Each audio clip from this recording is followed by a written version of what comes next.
I can really tell a good interpretation of the story that we published together. So I'm gonna share my screen. Um, let's see if it works. And now we have to go here. And can someone please confirm that you can see my screen? Yep, that looks perfect, Amanda. Okay, great. Thank you very much. So this is the story I wanted to tell you today. Is this paper that, as Tim was saying, was published last week. This was a huge effort, mostly from the coordinator team, Rosa, me, Beth, and Marie-Ève, but also from the rest of the 90-something authors that we ended up publishing this paper, because this was really not really consensus, because we didn't agree on everything, but definitely a community-driven effort to reach some consensus about how to call microglia. And these are the main institutions, and I'm gonna present you some of the main points that we discussed in this paper. I'm also going to talk about how we did it, and I will sort of spice it up with our own data and data published by other groups here and there. So in the end, what really matters to me, and this is what I was talking to Guy and Tim before, is that we really need to have a conversation about datasets and what more data we need and what kind of conclusions we can reach about microglia. So let me just start by sharing with you this very funny sentence that we found from Pío del Río Ortega. You know, Pío del Río Ortega is the father of microglia, who discovered them in 1919. And a couple of years later, he was already sarcastically saying that something like, if we were fond of introducing new nomenclature to describe microglia, as many modern histologists are, who think that enriching nomenclature resolves problems, you can see here the scorn, right? We would find for microglia names that would indicate their origin or morphology or function, in addition to classify all the shapes that they acquire when moving and evolving, resulting in the same absurdity that occurs in some branches of histology, and particularly hematology. So to me, this is super fun, because this is exactly the same problem that we are facing right now. This is one of the figures from the paper.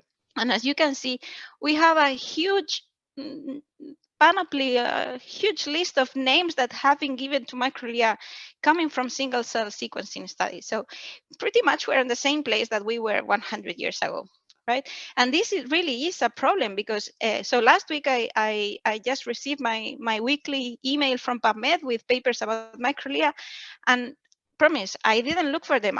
They just came up. There's so many papers that still talk about microglial polarization. uh, I deleted the names of the authors on purpose, so you cannot really find them, but you can see these are from really from last week. Microglial activation, microglial reactivity. So we are still having many of these problems. So how did we start it? Did we start all this huge paper? Well, there was a parent paper that was published on astrocytes by my friend Elena Galea and Carol Escartin and Alex Berkratsky. And both Elena and Alex reached to me back in 2 years ago, and they told me, listen, you guys have the same problem in microglia that we have in astrocytes, so you should do something. And I was sort of hesitant, but then I contacted Rosa, and we decided, yes, we have to do something. So the first thing is we started thinking about how would we start a paper and discussing about microglia. So we created a questionnaire that I'm going to share with you next. Then by December, we had already formed the coordinator team with Marie-Ève and Beth Stevens, and we contacted an initial set of 88 authors. We tried to really be open, have junior people, senior people, academic, industry, neuroscience, immunology, all sorts of people publishing interesting papers on microglia.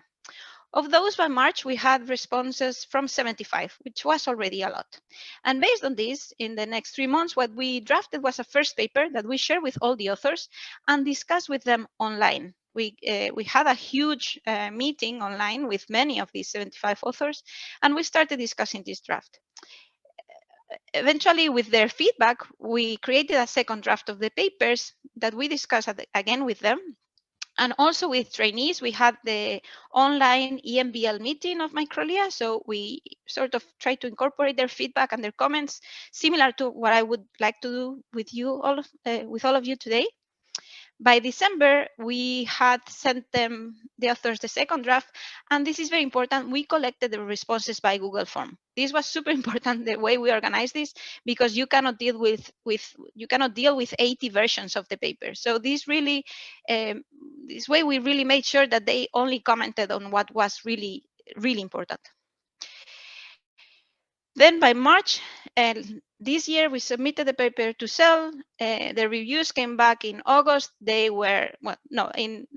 came back in like a month later. By August, we resubmitted to Cell. I have to say the reviews were super nasty, super, super nasty. But to some extent, they were constructive, and I think we really managed to submit a much better version of the paper. But one of the reviewers decided not to re-review the paper. This person was completely opposed to the whole idea. So Cell couldn't take it, but Neuron said they would take it as is. So no more, no more changes, nothing. The same paper that was rejected from Cell was accepted as is in Neuron. So we decided, okay, this is good enough, and this is what was published last week. So you see, this was mid-October, and by early November it was already published. So this was good enough for us because we have been working on this for 2 years. So this is the questionnaire that we started asking all these authors. First, we wanted to know a little bit more about their background, whether they were neurons and neuroscience or immunology or other, and whether they should really, whether they thought that whether microglia could be divided in these categories that we still use, and or whether there was more like a continuum. And then we asked them for their specific opinion on classic nomenclature: resting, activated, M1, M2, homeostatic, DAM, and so on and so forth. Then a little bit more questions about what markers are for, what's phenotyping, and the other keyword that will come up at the end of my talk today is neuroinflammation. So, and then we also gave them the opportunity to bring more points up. So in the end, what we came up is with this figure that was conceived by a PhD student in my lab, by Solveig Curry, that we incorporated, definitely improved in the paper, where we really are trying to propose a paradigm shift.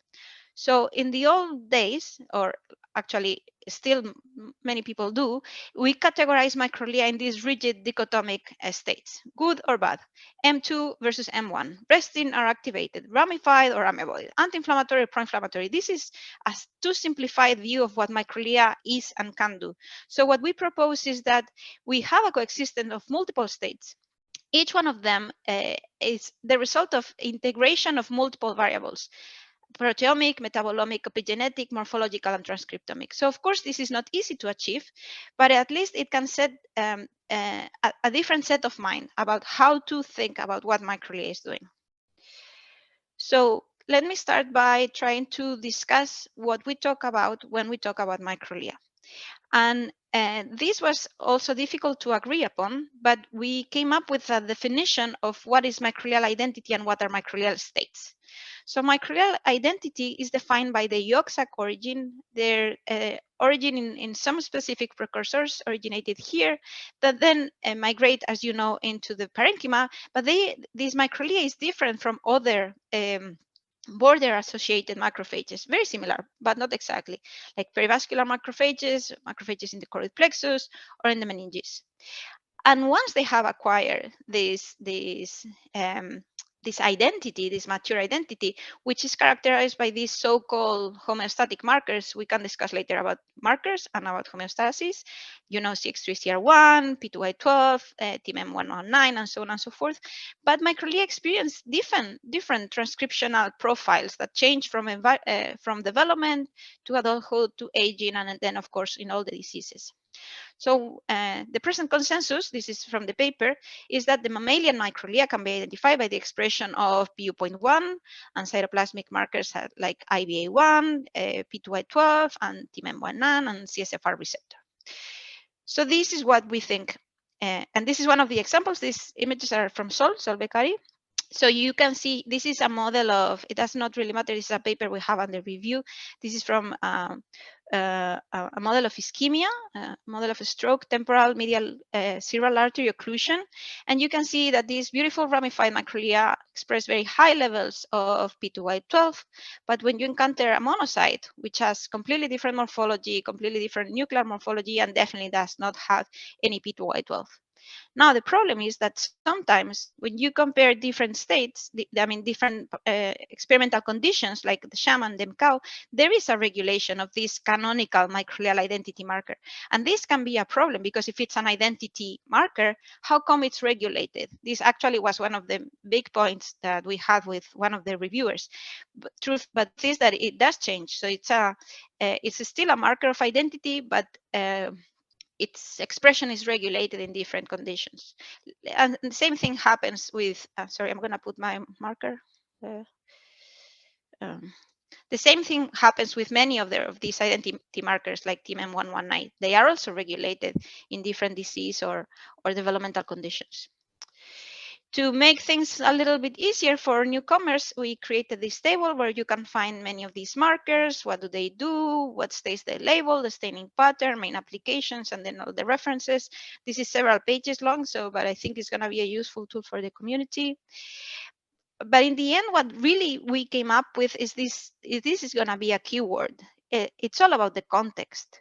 So microglial identity and state are defined by intrinsic determinant, like the species, their origin in the yolk sac, the sex of the animal or the gender of the person, all sorts of genetic backgrounds. Of course, age also matters, spatial location, because their interaction with local neurons and local circuits also impact on their function and their state. And of course, they also integrate a lot of signals from the environment, from probiotics to infections to food, exercise, sleep patterns, and so on and so forth. And this is why we cannot just assess microglia in one single level of complexity. We need to understand as many as possible. Of course, you have changes in morphology and ultrastructure and motility. You're going to have changes in the metabolism, the proteomics, transcriptomics, epigenetics, and so on. And in the end, all these together is what is going to define the function of microglia. So what we really need to focus is on the function. So if we go now, one of the things that we try to do in this paper is to come up with specific do's and don'ts to really sort of guide newcomers, researchers and editors and everybody interested in microglia, to guide them to how to talk to them. So this is almost abandoned, but you still can see, and I'm not citing these papers on purpose because I didn't want to put any shame on these authors, but this is just an example that you will still find in which microglia are categorized in M1 and M2. But if you look, and this is, I also got this from another paper. This is just to bring an example of what people used to do to classify M1 and M2. And as you can see, with different treatments, you cannot really see any sort of polarization. You would expect that the non-polarized or resting with quotes microglia would be here, and they would clearly polarize towards M1 or M2, but this is clearly not what the data, and this is not just this data. You try and find other data where there's actual polarization, you're not going to find it. And single cell sequencing studies have also really shown that there's no polarization. This was already put forward by Richard Ransohoff, one of our co-authors in 2016. But as you can see, this is still used in the literature. You still find papers published this very same week where you still find the discussion about M1 and M2 microglia. So these are the rules. Don't, and because it's thumbs down, but I have also scratched it. Don't use M1 and M2 because in vivo microglia do not polarize. Instead, try to describe the phenotype, using as many layers as possible to really understand what is microglia going on. And in the end, what really matters is we define the function or the dysfunction. This is one of the key points. Now, another of the key points that we were really focusing on this paper is all these single cell sequencing RNA studies. And the terminology used to define them. Some people use clusters, some more people use populations, and this really matters. So I would like to cite this very nice review from Francesca Provenzano, where they really showed, they did a very nice thorough study about the different states that microglia can acquire from embryonic states, postnatal, neurological disorders, aging, juvenile, and so on and so forth. So this is very well described. But as you can see, these are actually just clusters, right? And we have a tendency, everybody in the literature, to put a name on these clusters, but these are just transcriptional signatures. In order to define populations, you really have to find them specific functions, and this is not has been done thoroughly enough. So we have to stop transforming transcriptional signatures into subpopulations. So please, so I really wanted to share this, sorry, with you this during the these questionnaires. There was this sentence from Greg Glenke from the Salk Institute that was it was really an eye opener for me. He said that in biology there are lumpers, people who look for general principles and commonalities, and splitters, people who look for differences. I think this summarizing figure that we put in the paper really suggests that there are more splitters than lumpers, because you can actually see that there's a really high level of overlap between the different signatures. You're going to see ApoE here and here and here and here and here and here, right? So there's so much, and also here, there's a lot of overlap, but instead of trying to find the common principles, people have tried to split up and give their own branding, their own name to each one of these signatures. And this has been, I think, extremely damaging for the field. Oops.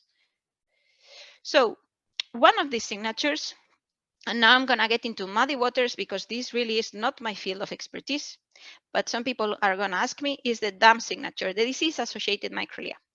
So this was a signature that has received a lot of attention, and many people are using it quite a lot. And it was initially described by Ido Amit, Michelle Schwartz, and Marco Colonna in a model, a mouse model of Alzheimer's disease, right? It was a very small signature, a very small population they found here. Now it has been very powerful, and now there is people, Marco Colonna is still working on this, and I know Ido Amit and others, where they have actually tried to see if there are really common patterns in humans and mice in Alzheimer's disease.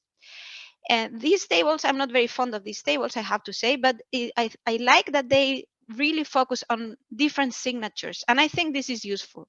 So we have a homeostatic signature, a DAM signature, interference signature, MHC signature, and then proliferative microglia signature. So now you can really compare and see for each one of these genes, whether they are shared between different models, mouse and human, and also different diseases. So I think this is useful. Maybe not the best way to show it, but definitely useful. So one of the conclusions of the paper is that if you are using the DAM term, do not use it as a universal term applicable to all diseases, models, and challenges. I have to say, I'm going to stop reading for a second. I have to say that this is probably where we had the most of the discussion, where really there was a lot of disagreement about whether DAM is useful or not useful. There are DAM lovers and there are DAM haters.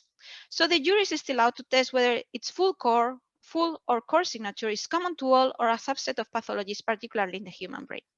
So the conclusions here is please don't use DAM as a synonym of microglial activation, because DAM is about to replace M1 and about to replace activated microglia, but it's not. It's a specific signature.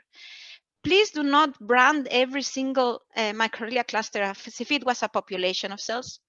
Instead, try to describe and compare the omic signature and validate in situ. And in the end, what really matters is to define a specific function of the cluster to see if you really have a specialized subpopulation. This is what we really try to focus on. What else? Well, one of the favorites, the resting or never resting microglia. So you all guys know this paper from Dimitrios Davalos and Wen Biao-Gan. I think this is one of the first papers that really got me in love with microglia and all these beautiful videos. You also know that when you do ATP or an injury, microglia really go and target this damage.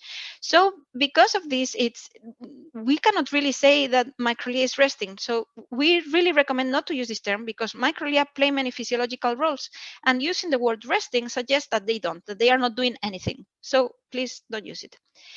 You can use homeostatic, although this is still not a term that many people like, but you have to take into account that it refers to the context. not the microglial function. So if you, for instance, if you take microglia in a P7 brain and you compare with an adult microglia, the P7 microglia is gonna look different transcriptionally. They may have some signatures that are partially overlapping with the DAM signature. So it does not necessarily mean that microglia is not doing their physiological roles. The context is physiological, but what really need to find out is what those roles are. So please be careful when you use the word homeostatic. What else? Well, morphology is definitely another big area of concern, and we all know that microglia experience heavy morphological changes. This is a picture from Wikipedia that we definitely need to update because we still have microglia resting and activated microglia, and this is definitely not what we know today. And I mean, Pio del Rio Ortega already said it again in 1919. He said that the morphological and structural evolution of these cells in pathological cases creates a variety of cell types. And when microglia migrates to sites of injury to perform their phagocytic functions, they undergo a hypertrophic transformation and so on and so forth. If you're interested, you can read, we published with Helmut and a few other colleagues, we published his original translation of his original papers a few years ago. But in the end, what matters is, yes, microglia change morphologically, but we need to understand what it means. So we recommend not to use the word activated because there's not one single pattern of activation, not just one single response. Instead, microglia respond differently to different stimuli. And we recommend that instead you utilize the expression that they are reactive to or responsive to, because what you need again is to describe the context. What are they reacting to? And here I'm going to put you some examples of why you cannot really trust morphology. So there is this beautiful paper by David Adwell and Christian Madry that they published a few years ago in Neuron. They were working on a potassium channel.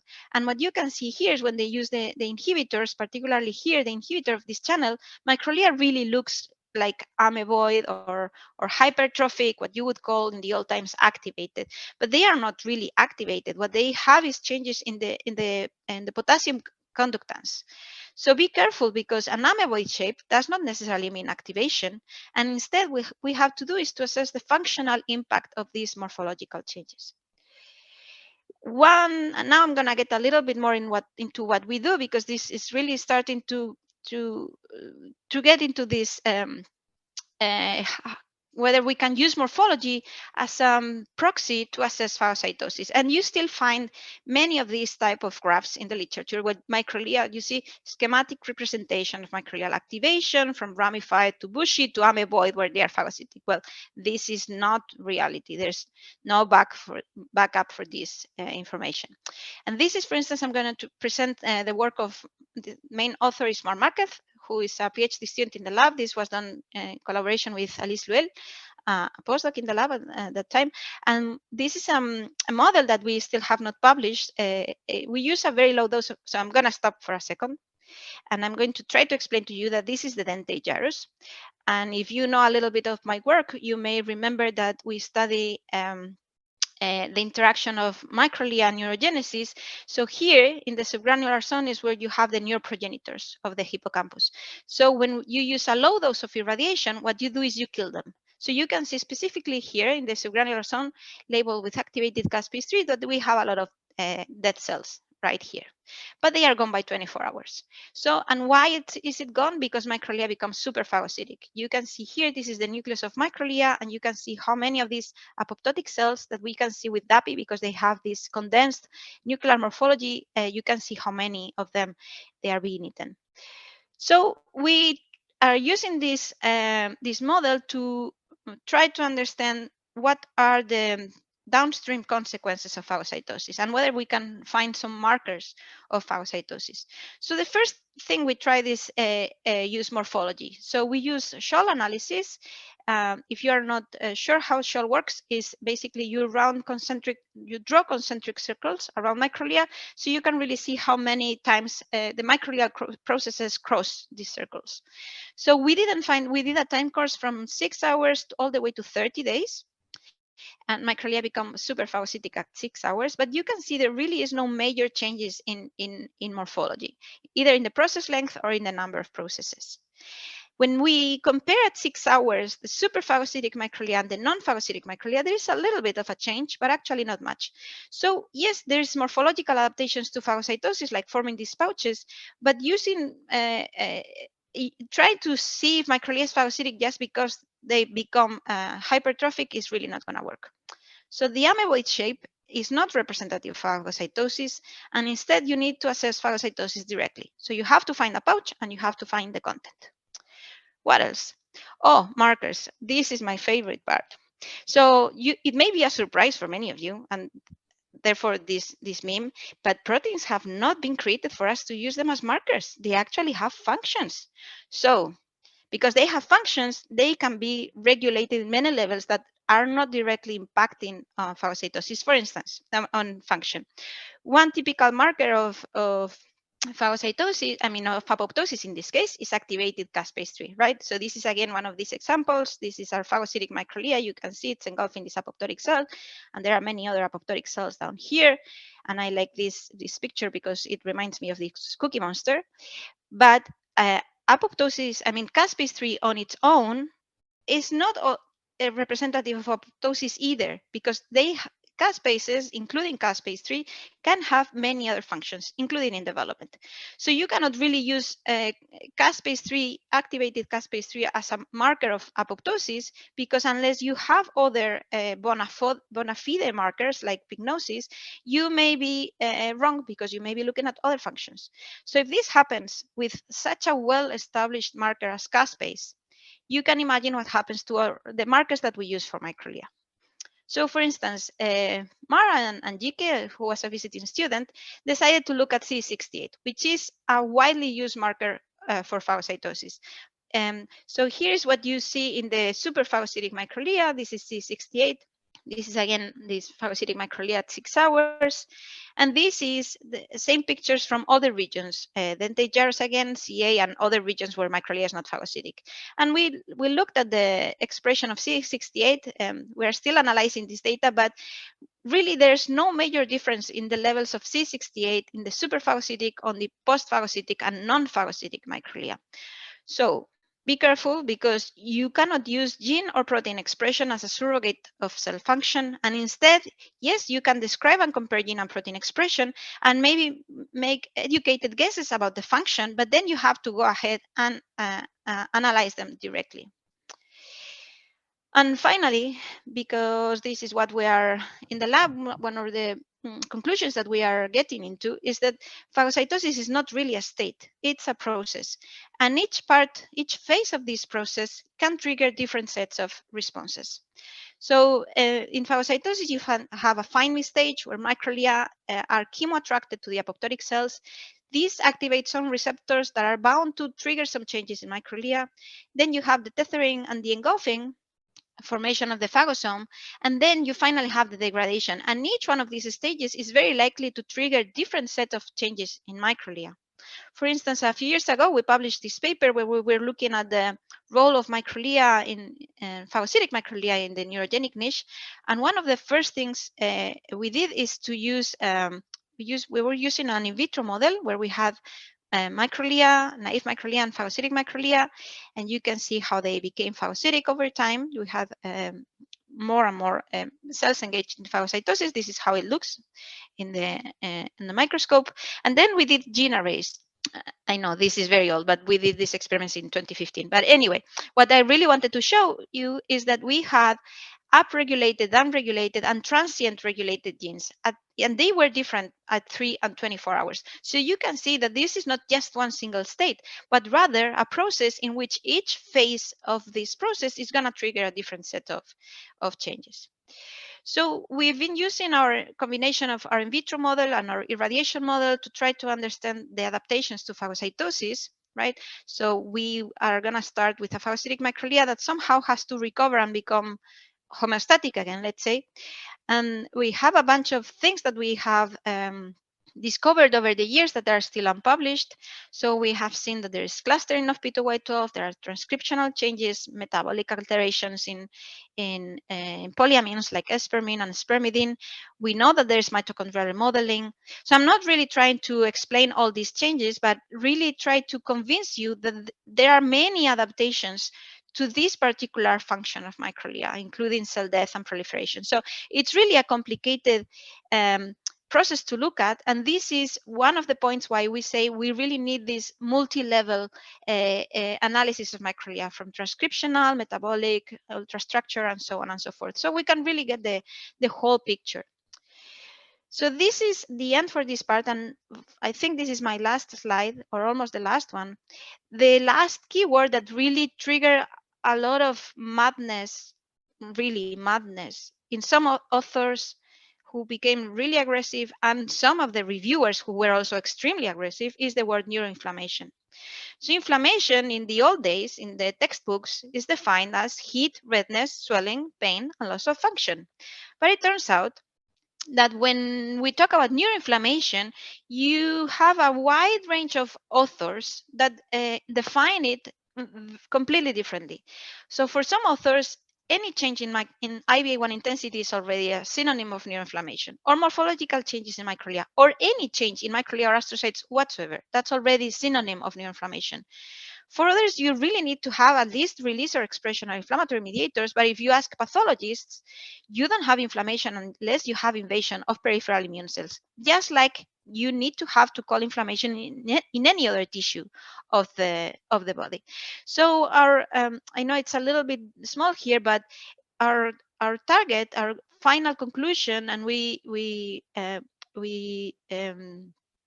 asked Elena Galea and Richard Ransohoff and Monica Carson to write this section of the paper, is that we should probably liberate neuroinflammation from microglia and microglia from neuroinflammation. So what we propose is that neuroinflammation is not a synonym of microglial activation. Again, you have to define, if you decide to use this difficult word, what you should do is to define what you mean by neuroinflammation. And in the end, again, go and assess functional changes. So with this very complicated setup, what do we do next? What lies ahead? So honestly, and this is more like my personal view, I think we need more data. And this data has to follow these FAIR principles: findability, accessibility, interoperability, and reusability. We are going to have to find ways of integrate data, these lumpers that Greg Lenke was talking about. We are going to need artificial intelligence and multivariate statistics to really extract what is common and what is different from all these different signatures and so on. And then we really need to talk. We need more of these community-driven initiatives. We are going to have to find panels. We are going to have to find discussion and roundtables in meetings and so on. So I really just wanted to finish again with this paradigm shift that we propose, and many questions that for me are, we still don't have the answer. Is there really a finite number of states, or is infinite? Because it's infinite, maybe we don't need to name them all. We just need to assume that microglia is plastic. If microglia can really navigate between these different states, how are they coordinated? How can they move from one to the next? Is perhaps a core response module, maybe similar or partially overlapping with the DAM signature? I don't know. And in the end, really, what is the functional impact? What does it mean in terms of how the brain operates? So this is it. I would just like to finish by thanking my wonderful team of collaborators. We had a lot of, of pain, but also a lot of fun. We still have to have a beer together, or I don't know, 3 or 4 bottles of wine to celebrate, because this really was a lot of work. So that's it from me. I would just like to start talking to you. I'm going to stop sharing my screen. Thank you.